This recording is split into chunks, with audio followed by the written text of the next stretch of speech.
ನೂರಾರು ಚಿತ್ರಗಳು, ಸಾಕಷ್ಟು ದಾಖಲೆಗಳು. ಇಂಥ ಒಬ್ಬ ಧೀಮಂತ ವ್ಯಕ್ತಿಯ ಜೀವನದ ಕಥೆಯನ್ನ ದಾಖಲಿಸಿರುವುದು ನಮ್ಮ RR ಕನಸುಗಳ ಕಾರ್ಖಾನೆಯ ಹೆಮ್ಮೆ. ನಮ್ಮ ಶ್ರೀ ಉಪೇಂದ್ರ ಕುಮಾರ್ ಅವರ ಮನೆಗೆ ಬಂದಿದ್ದೀನಿ. ಅವರ ಮಗ ತನುಜ್ ಅವ್ರ ಜೊತೆಗೆ ಈ ಸರಣಿ ಪ್ರಾರಂಭ ಆಗ್ತಿದೆ. ಆಗ ನಮ್ಮಪ್ಪ ಶಾಕ್ ಕೊಟ್ಟರು ಅವ್ರಿಗೆ.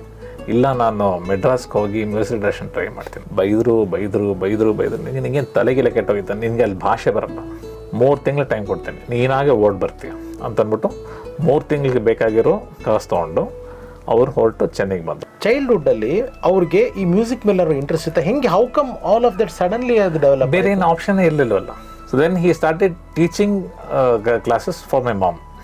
ಓ ಮೈ ಗಾಡ್, ನೈಸ್. ಸೊ ನಮ್ಮ ಅಮ್ಮನ ಅಕ್ಕ HP ಸರೋಜ, ಅವರು she was a famous actress earlier. Doctor Rajkumar ಜೊತೆ ಎಲ್ಲ ಮೂವಿ ಮಾಡಿದ್ರು. ಸೊ ಹಂಗಿರುವಾಗ ಯಾವುದೋ ಒಂದು ಸತಿ ಮೀಟ್ ಮಾಡಿ ಹಿಂಗೆ ನನ್ನ ತಂಗಿಗೆ ಹೇಳ್ಕೊಡಿ ಅಂತ ಅಂದ್ಬಿಟ್ಟು ಹಿಂದೂಸ್ತಾನಿ ಕ್ಲಾಸಿಕಲ್ ಹೇಳ್ಕೊಡ್ತಾ ಇದ್ರು. The actual catch was GK Venkatesh ಅವರು ಆಕ್ಚುಲಿ ಆ ಮೂವಿ ಮಾಡಬೇಕಾಗಿತ್ತು, ಕಟಾರಿವೀರ.